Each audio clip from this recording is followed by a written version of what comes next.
Break के बाद एक बार फिर से आप सभी का स्वागत है और अब बारी है हमारे खास सेगमेंट चुनाव में आज की। इस खास सेगमेंट में 5 राज्यों में चल रहे विधानसभा चुनाव से संबंधित दिन की बड़ी खबरें दिखाएंगे।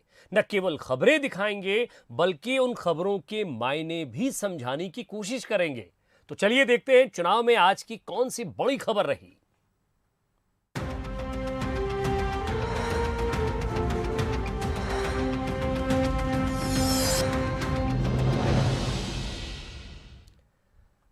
तो उत्तर प्रदेश के विधानसभा चुनाव में सांड एक बड़ा मुद्दा बन गया है। यहां तक कि इस समस्या के हल के लिए खुद प्रधानमंत्री नरेंद्र मोदी ने अपने एक भाषण में इस समस्या को हल करने की बात कही है। लेकिन उनके इस भाषण को छत्तीसगढ़ के सीएम भूपेश बघेल ने छत्तीसगढ़ मॉडल से जोड़ दिया। सीएम भूपेश बघेल ने एक ट्वीट करके कहा कि ये हमने छत्तीसगढ़ में कर दिखाया है और उत्तर प्रदेश में हमारी नेता यानी प्रियंका गांधी ने भी इसको अपनाया है और अब तथाकथित गुजरात मॉडल की बात करने वालों ने भी छत्तीसगढ़ मॉडल को गुनगुनाया है। कांग्रेस ने एक वीडियो भी जारी किया है जिसमें भूपेश बघेल, प्रियंका गांधी के बाद पीएम नरेंद्र मोदी भी गोबर खरीदी और आवारा पशुओं के व्यवस्थापन की बात करते हैं। दरअसल उत्तर प्रदेश के चौथे दौर में जिन 8 सीटों पर बुधवार को मतदान होना है, वहां कम से कम 50 सीटों पर आवारा पशु एक बहुत बड़ा मुद्दा है। इन सारे समस्याओं का निदान छत्तीसगढ़ सरकार ने खोजा और उस निर्णय पे हमने पहुंचा कि हम 2 रुपये किलो में गोबर खरीदेंगे और आज पिछले 1 साल में 60 लाख क्विंटल हमने गोबर खरीदा। 120 करोड़ रुपया जो पशुपालक हैं, जो गोबर विक्रेता, उनके खाते में ऑनलाइन पेमेंट हुआ।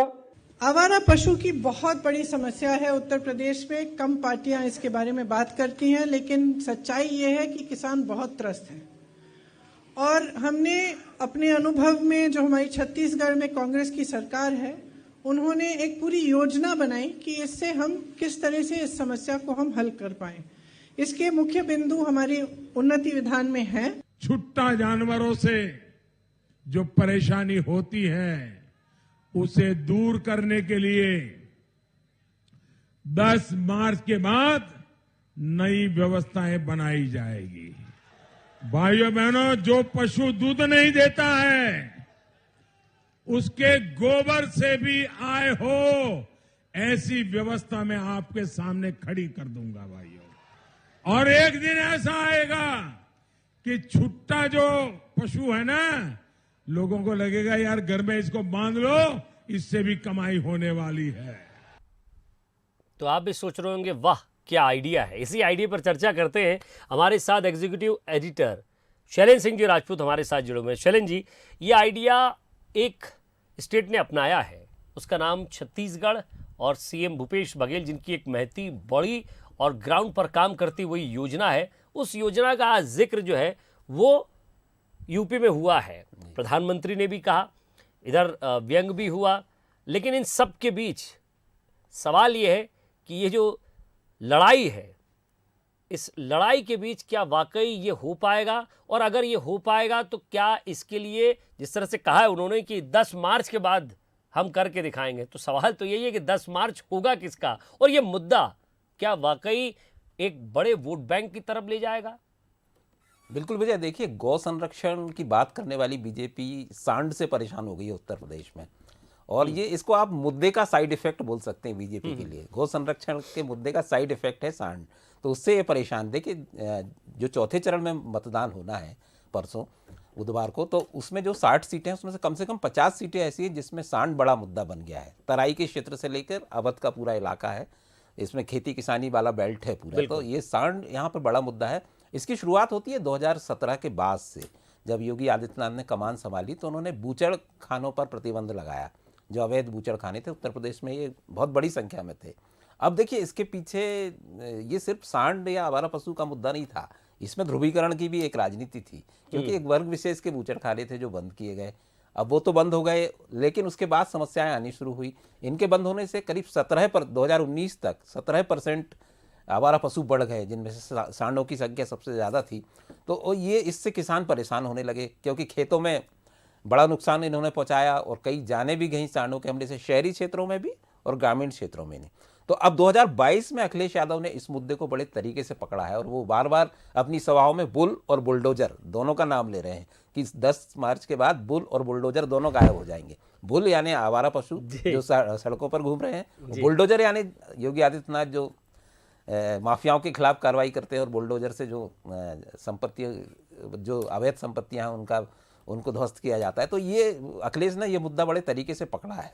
अब लेकिन ये देखिए, आप जो चौथा चरण है बड़ा इम्पॉर्टेंट है और अब जैसे पहले, दूसरे और तीसरे चरण में आपने जाति, ध्रुवीकरण और किसान देखा, अब ये चौथे चरण में जो मुद्दे हैं वो हर चरण वाइज मुद्दे बदल रहे हैं, आप देखिए। और ये एक बहुत बड़ी बात आपने कही शैलेंद्र जी कि यूपी का चुनाव, यहाँ रोटी, कपड़ा, मकान, सड़क, बिजली, पानी, ये बड़े मुद्दे नहीं है। यहाँ तो साइकिल बड़ा मुद्दा है, साइकिल में बम का बड़ा मुद्दा है, आतंकवाद बड़ा मुद्दा है, यहाँ सांड बड़ा मुद्दा है। हर एक इलाके की अपनी अपनी एक अलग अलग तासीर है, वहाँ के अपने अलग अलग मुद्दे हैं। देखिए, अब ये सांड वाला मुद्दा तो है ही, दूसरा यहाँ बड़ा मुद्दा है कानून व्यवस्था का। अब बीजेपी यहाँ भी घिर रही है, कानून व्यवस्था का बड़ा मुद्दा बनाया है बीजेपी ने उत्तर प्रदेश में। लेकिन इस जो जोन में जो परसों चुनाव है बुधवार को, उसमें वो दो मुद्दे पर घिरी है। एक तो उन्नाव रेप कांड, जिसमें कांग्रेस ने पीड़िता की मां को टिकट दे के बड़ा उछाला है ये मुद्दा, और दूसरा जो किसानों को जीप से कुचलने वाला मुद्दा है, जो केंद्रीय गृह राज्य मंत्री के बेटे जिसमें आशीष फंसे हुए हैं, जिनकी जमानत भी हो गई है। तो ये दोनों परेशान कर रहे हैं उसको, बीजेपी को यहाँ पे। तो देखिए, मुद्दों का साइड इफेक्ट और अपने ही मुद्दे अपने पर भारी पड़ने, इसमें बीजेपी घिरी है। लेकिन ये बड़ा तगड़ा होल्ड है यहाँ पे। अवध का इलाका है, राम मंदिर का मुद्दा काम करता है। पिछले चुनाव में 60 सीटों में से 51 सीटें यहाँ से बीजेपी ने जीती थी, तो होल्ड तो तगड़ा है। लेकिन ये कुछ मुद्दे हैं जो उसको परेशान कर रहे हैं। यही वजह है कि आज प्रधानमंत्री को मंच से सांड जैसे मुद्दे पर बोलना पड़ा, जिसके जो बड़ा ऐसे हास्यास्पद लग सकता है, लेकिन बहुत बड़ा मुद्दा है, क्योंकि किसानों की रोजी रोटी है और रात रात भर जागकर किसान खेतों की रखवाली कर रहे हैं। एक सवाल और, क्योंकि बुधवार को फिर से वोटिंग का समय आ जाएगा, तो उसको लेकर आपका एक रिएक्शन चाहूंगा। देखिए, ये वाला चरण बहुत महत्वपूर्ण है बुधवार को, क्योंकि जो 3 चरण, अब देखिए चुनाव जो है पश्चिम से पूरब की तरफ बढ़ चला है। अब ये बीच का बेल्ट है, उसी के हिसाब से मुद्दे भी बदल रहे हैं। अब देखिए, यहाँ जाति समीकरण, अभी तक तो ध्रुवीकरण का मुद्दा था। अब ये जो वाला बेल्ट है जो यहाँ से शुरू होगा और पूरब तक जाएगा, गोरखपुर तक का जो पूरा बेल्ट है, यहाँ जातीय समीकरण बड़े मायने लगेंगे, खासतौर से दलितों का वोट, क्योंकि बीजेपी को बड़ा डेंट दिया है यहाँ समाजवादी पार्टी ने। तो ये अब बीजेपी के लिए ये मैनेज करना एक चुनौती होगी कि जाति समीकरणों को किस तरह साधे, क्योंकि पश्चिमी यूपी में तो मेरे को लगता है कि जिस तरह से इसने मुद्दे छेड़कर आतंकवाद का और ध्रुवीकरण, कैराना का मुद्दा, कुछ मैनेज किया है चीजों को, ध्रुवीकरण करने में वो सफल रहे। लेकिन यहाँ बड़ी चुनौती है विजय। जाति जो है, राजनीति से जाति ही नहीं, लगातार इसका जो एक कल्चर चल पड़ा है। हालांकि पॉलिटिशियंस भी यही ध्यान रखते हैं कि वो अपना बयान और अपनी सारी चीज़ों को वहीं फोकस रखें। चलिए, चुनाव में आज की जो हमने खबरें दिखाई उस पर विश्लेषण किया। बहुत बहुत शुक्रिया शैलेंद्र जी आपका हमारे साथ जुड़ने के लिए और बातचीत के लिए। कल किसी और मुद्दे पर और बड़ी खबर पर आपसे होंगे मुखातिब। इस बुलेटिन में फिलहाल इतना ही, दीजिए इजाजत, नमस्कार।